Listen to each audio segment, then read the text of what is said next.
I'm welcome. good. Yeah, welcome you. We're happy you're here. I did Liberation Unleashed, and then my guide recommended you guys because I was like, "What's next?" Very Nice. curious. Oh, thank you to the guide. Who Yeah. did you have out of curiosity? Sorry? Becca Becca. Oh, Lincoln, Rebecca Lincoln. yeah, okay. I know her. Very cool. Um, I think she's on this Discord, your guys' Discord. Yeah, Yeah, she yeah, is. Yeah, yeah. yeah, she's wonderful. Yeah, she's great. Becca's wonderful. She Um, is. I forgot for a Um, moment that she was guiding through LU. Yeah. That's awesome. So I don't really know what I have come to ask. I've noticed I've been doing a lot of the Theta 2 work and also Theta 5 bubble of reality. It's all very clear. Everything is transforming and I'm noticing, there's nothing to do except stick with these sensations every single time, all day long, forever. Um, and and some of that's getting, some days it's exciting and I'm like, oh, the ego's not actually that thick and awakening is possible. And other days it's like, oh, again. Um, I've noticed that a lot of the emotional things I'm dealing with is like has that shame as the root of Mhm. it. That's a pretty common theme. It's like every single time I have a problem, I'm like, oh, there it is again. Same Mhm. shit, different Mm. smell Yeah. kind of Yep. thing. Yep. Um, and so a part of it was like me really resisting coming to these groups because I was like, I don't want to talk about my problems or say something embarrassing or this Mm. whole shame storyline was coming up again. So Yeah, I yeah, was yeah. like, well, Mhm. I just do it and Well done. see what happens. It's so funny with that because we that is exactly what we just talked with Patty about that believing in a thought. So you have a feeling of shame coming up and fear of saying something, so you don't say anything, and then you do something and you drop something in the supermarket, and a glass jar is broken, and then you feel so shameful about it. And those two instances in to us seem as two different things. There's one shame, me speaking, there's another shame, me being a klutz in the supermarket, but that's the same thing. It's the same Mm, thought. It's happening in the same space. It has the same root. It's not something new. It's not you being two times shameful. Speaking is one time, supermarket is another time. It's still one shame. It's still one time mm, shameful. It's still the same thought.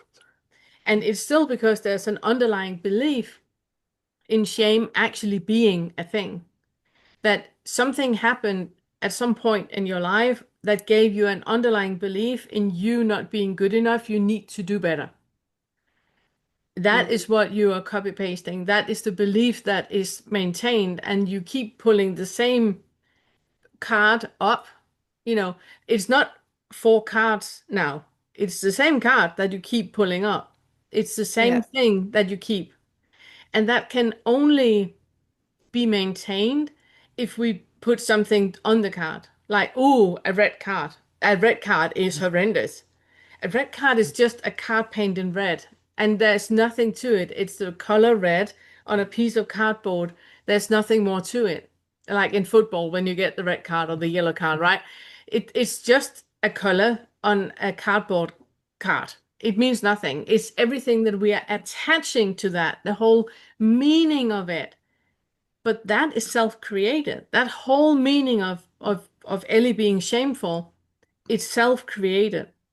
And it's because there are still things that you haven't investigated in it. There are still thoughts that you believe to be true, which means that you haven't investigated them.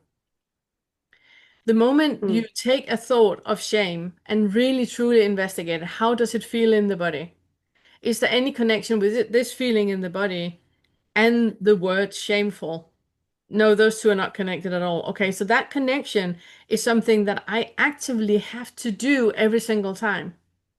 And in that connection, you attach a whole world is attached to it, just like the red card in football. A whole mhm. thing is attached to that bloody card. Do you know what I mean? So, Yeah. so there Yeah. is there is something in that attachment that needs to be questioned and inquired about. It's not about the shame, and it's not about the bodily sensation. It's that story that is created when you attach those two. if you inquire in that, then it will fall apart because it doesn't stand up for scrutiny. Mm. So say I'm doing like the practice I've been doing is I guess I've been doing a bunch of different things. Some days I've been, okay, I have a little meditate and then I sit down and I go, what are all the beliefs that might be attached to whatever it is I'm feeling? And other times I'm like, okay, today I'm just going to feel the pure sensation Mm. for as long as it takes, however many hours that takes. Um, and then this other kind of image came up from doing that of like this, the pressure in my chest and stomach that moves around when I'm feeling these Mm. feelings is like a cat on my chest that's like nuzzling into me, wants attention and wants to be cuddled. And that works really well because it's starting to feel like, well, this is just energy. But then I was like, is that another version of a thought I'm adding to distance myself from feeling Mm. it? Am I slowing down the process by doing that, or is that just my intuition? Then I should just keep going with that method. What do you think?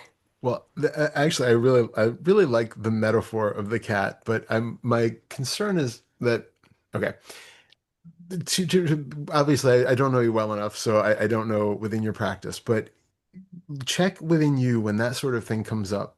If it's something where it actually has a positive, it changes your relationship to the sensations in a positive way where you don't need to, constantly drum that up, but it takes that kind of immediate negative sting out of those sensations, then I would say it's fine. If you notice, though, that the mind is going to those images as a way to deflect from actually feeling them, then it's kind of counterproductive.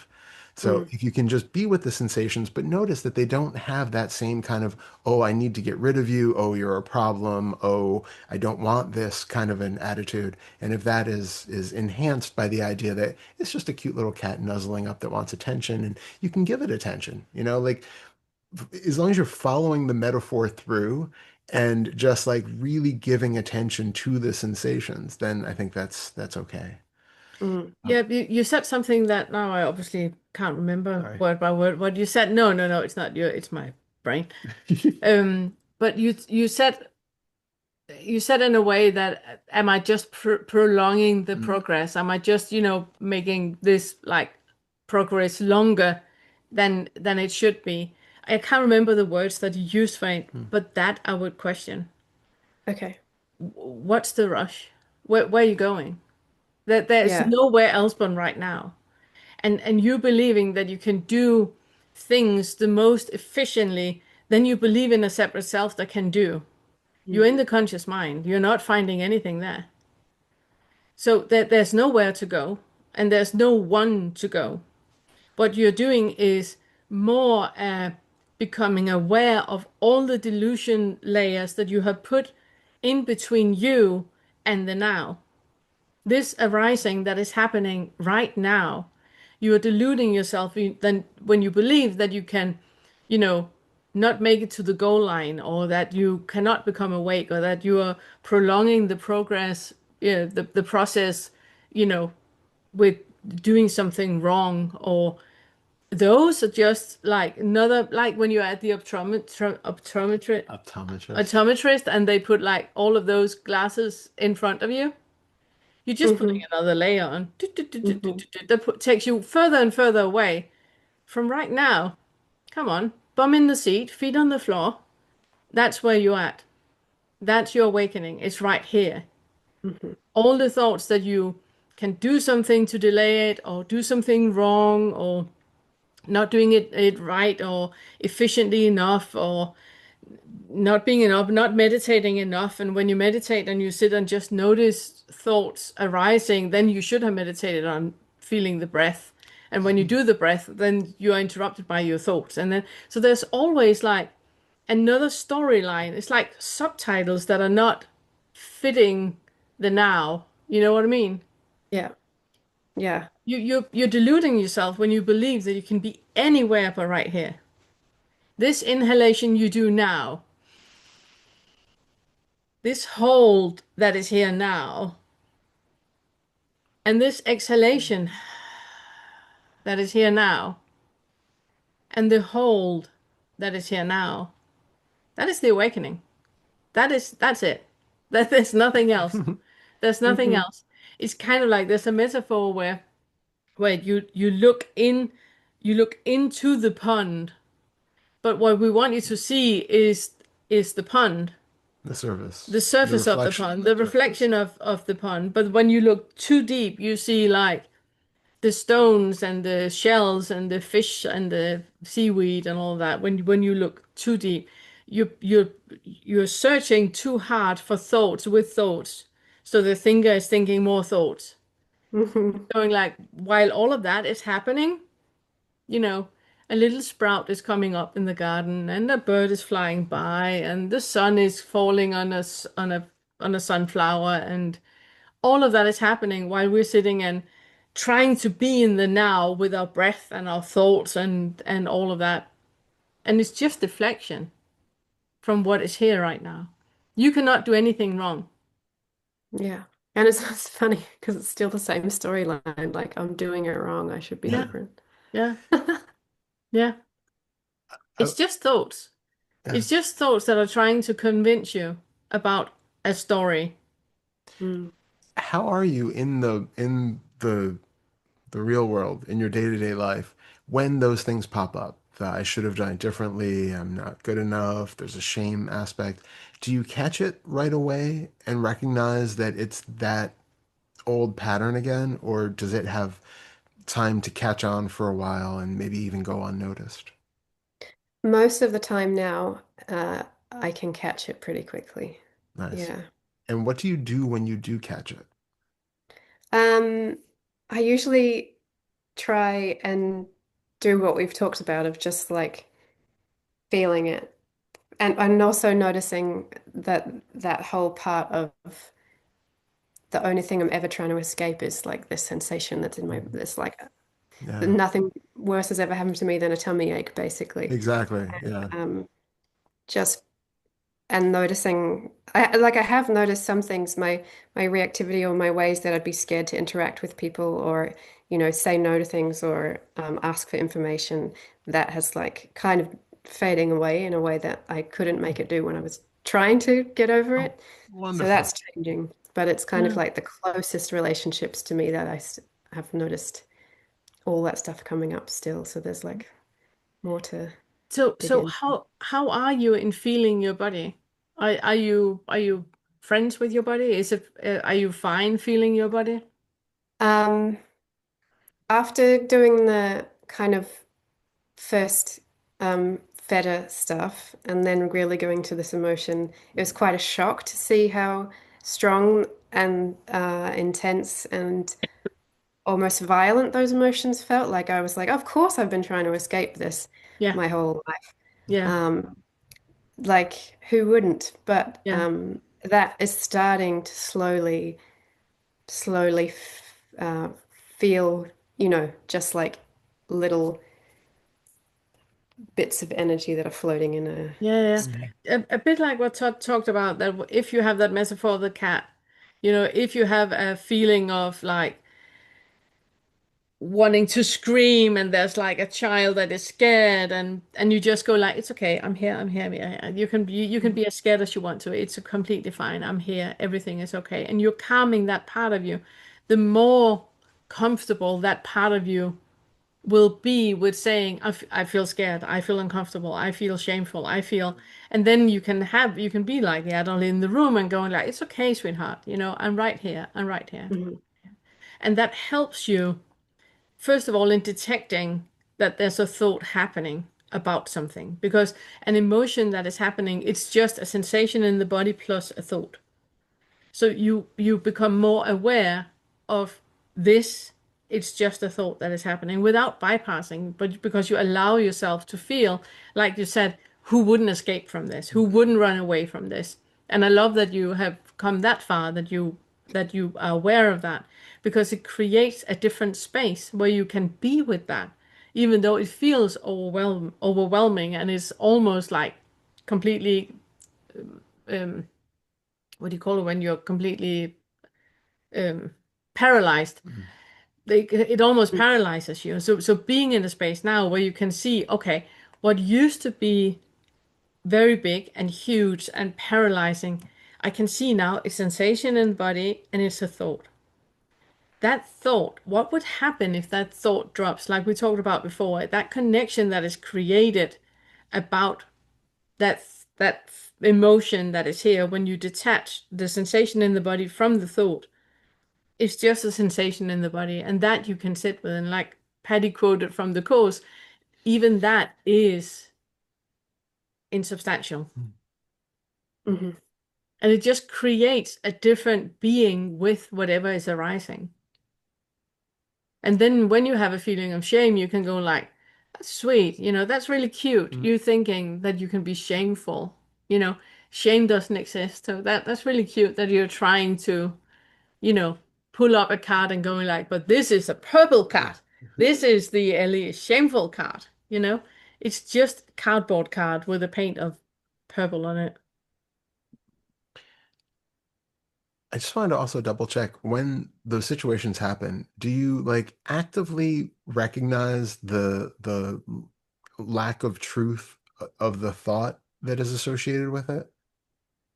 Yes, I'm practicing that. I'm like, okay, one example, like, oh, my partner said this thing once upon a time. They had doubts a year ago. That means one day I'm going to get hurt again. I'm going to practice my speech for when they break up with me.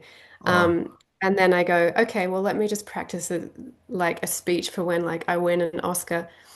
And then my brain goes, well, that's ridiculous. That's made up. And I can say, so's the other one too. Like they're Yes. all made up. Yes. that's So great. gradually that's changing. Excellent. Yeah. Yeah. Yeah. I was gonna say it can also become very streamlined where we just recognize, like you can ask, is this true? Is this real? Mm, Or this is just a thought. And giving it that kind of pejorative nature to the word thought, it kind of de-escalates it from its position of authority, and it mm, brings it down to, oh wait, no, no, that's just a thought. Like I don't have to actually give that the attention, or it doesn't have to be bound with that feeling of truth, or even possibility. Like it is just, I love that meta or the example that you used, but it's like they're all just a fantasy. They're all just imaginations. So mm, the more you can like kind of shorthand that so that it clicks for you in the same way, but that like in every given moment that's like, oh, my family, interacting in some way, and you get that feeling of whatever it is, and notice any thought about like, I shouldn't have done, I should have, I'm no good at, I'm whatever it, however your inner monologue is, just wait, that's just a thought. Mm. Really recognizing in that moment that that could be a TV talking about a character that doesn't exist. Yeah. There's no actual connection to anything real in that moment. Just because the words came up, it doesn't mean that they actually are valid or refer to anything in existence. Mm. mm. So the more you can practice that, the more it'll help to disarm that. And then you've still got the sensation in the body, but you just do what you've been doing with that. And that Yeah. it's kind of attacking it from both sides. Thank you. Thank you Thank you so so much. much. We're really happy you're here. Yeah, Yeah. yeah, quite lovely. Yeah. Thank you. Yeah, Thank thank you. you. We have created a course of our first Feta material. This course will walk you step by step through all of the ways in which identification is created and selfing happens. If you've been struggling to see through the self structure or have that first awakening shift, this course contains hundreds of tools to help you discover the selfing mechanisms when they're happening, and then see through the illusion of identification that are created. Along with over 14 hours of videos, this $49 course contains a full book worth of summaries, extrapolations on the videos, written inquiry suggestions, and other text. So work slowly, leave time for integration. This is powerful material and it can be life-changing.